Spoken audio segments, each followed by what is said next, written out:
Hey humans, Lena here, and, well, cat's over in the corner, but meh. So, I want to talk a little bit today about my actual condition. Bilateral cervical ribs.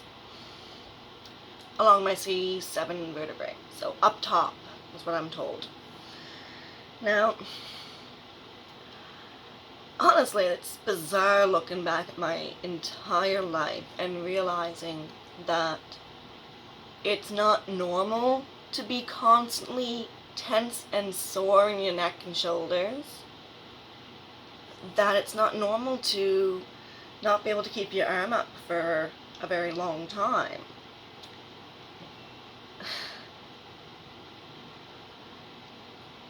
I honestly thought that was normal. Because my entire life, I was told it's all in your head, you're making it up, you're over-exaggerating. But reality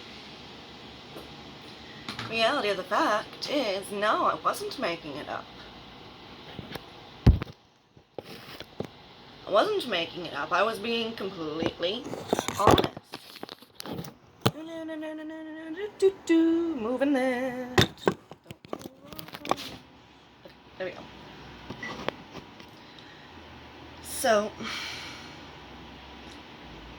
I've been thinking about my life, going back to when I was a child. And there has not been a time where I was not ever in pain, where I was not in pain. I was always in pain in some form or another. Minor. I mean, yeah, as a kid it wasn't really that bad. Probably sitting like 1 or maybe a 2. But as I've gotten older, yeah, it's progressively gotten worse. High school, wearing a backpack. Well, elementary and junior high, high school, wearing a backpack. That always bothered my shoulders and neck. I could never I couldn't get a volleyball to go over the net. All my entire career, schooling. So I would lose marks. I mean, a volley from the very front might go over the net,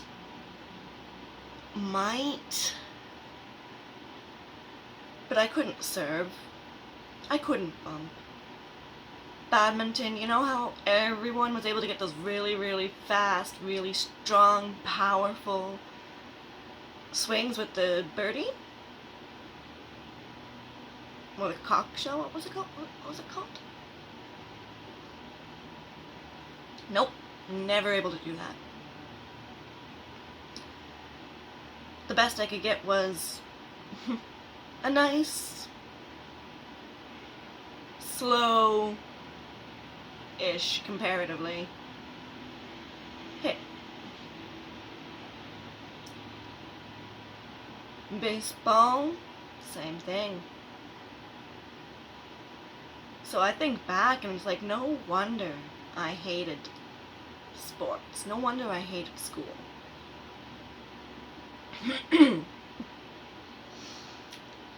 I was, and am, physically weaker in my arms because of the extra ribs that I was born with. And it's so damn weird looking back at everything. I mean, I honestly always thought people are, like, tenseness in your neck and shoulders and that kind of pain, I thought that was normal. I thought every human being went through that on a daily basis. I thought that was honestly normal. That's what I was told all of my life.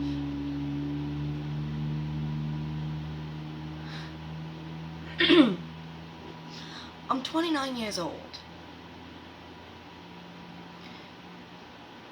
And I only just found out about a physical deformity that I was born with. Now, you would probably expect that there'd be a lot of resentment and hate towards the medical field and my parents, but no. They don't do x-rays on babies. So why would I be mad at a medical field for that. At my doctors for that. No.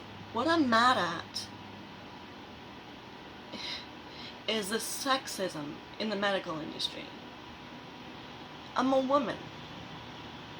We don't get listened to very much. If we go in complaining about some sort of pain, we're pretty much usually tossed aside, assumed that it's all in our heads, or we're over-exaggerating it. Not that there's actually something wrong. And that's just how it is. I don't hate people for that. Because, you know, they're just people. They're just doing what they know best. But it's the sexism that gets me.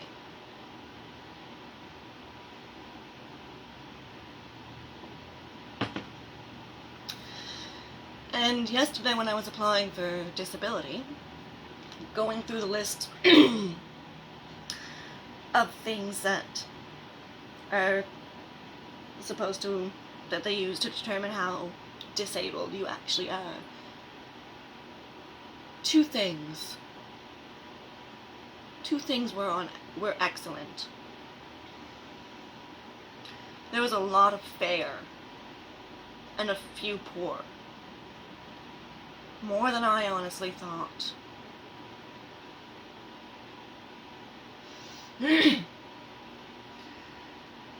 Like, if I'm honest, and I will be honest with you as humans,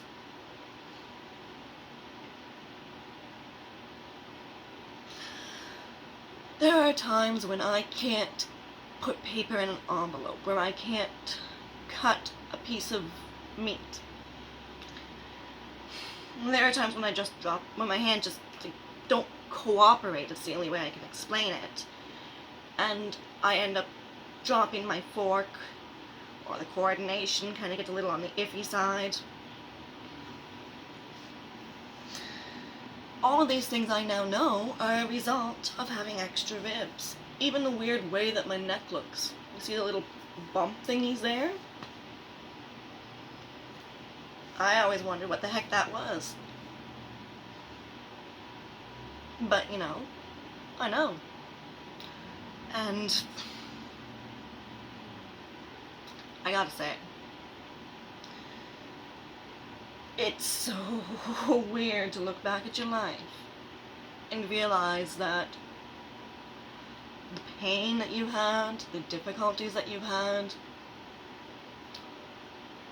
weren't fake. They were real.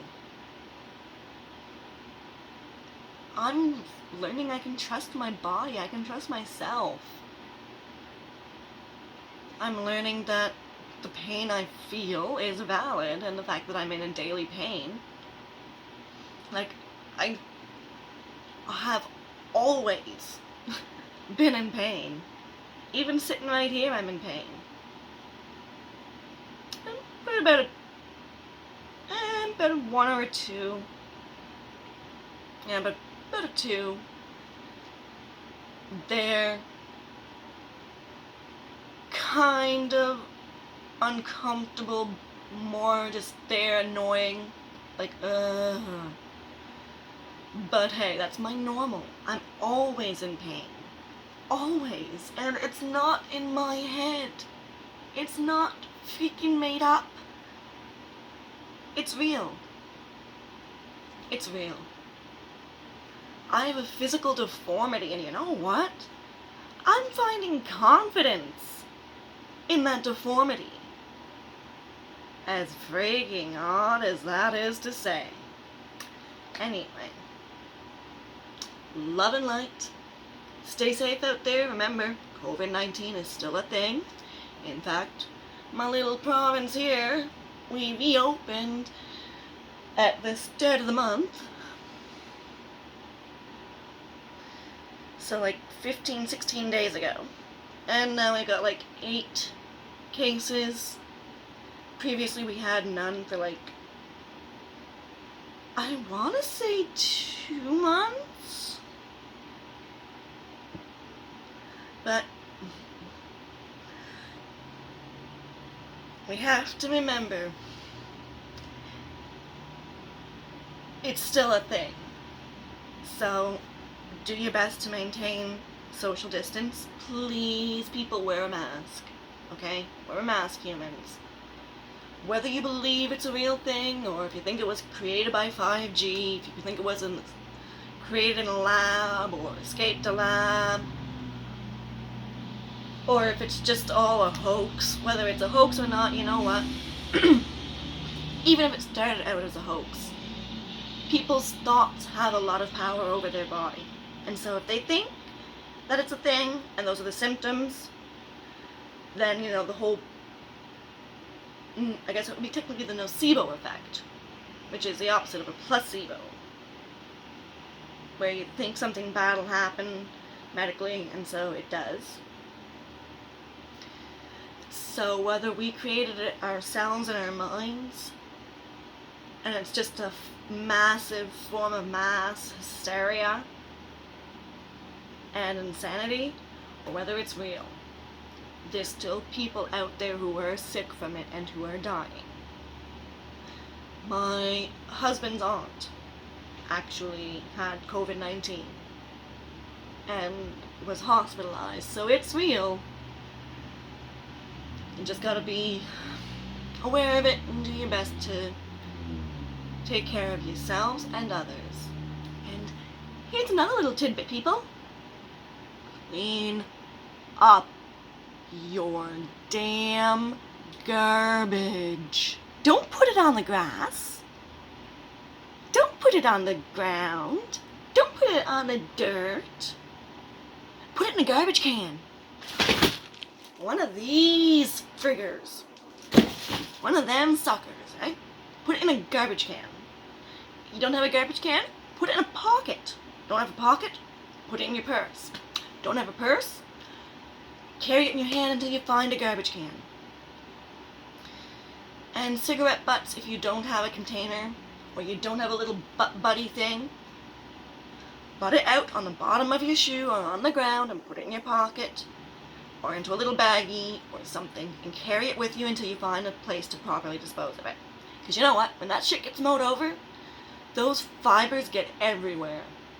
And you know what else happens with those freaking fibers? Birds feed them to each other. They eat that shit, okay? Baby birds eat that shit. That's not normal. That's not good for them. Beyond that, when you continuously leave plastic on the ground and it gets mowed over, every time that the mower goes over that place without it being cleaned up, that makes those plastic pieces smaller and smaller and smaller until they're microplastics and mixed in with the dirt. 'Cause yeah, plastic and dirt's a good thing, right? We still have a damn environmental issue going on, you dumb fucks. So, smarten up. Do your fair share for each other and for the world. Love and light. Lena out.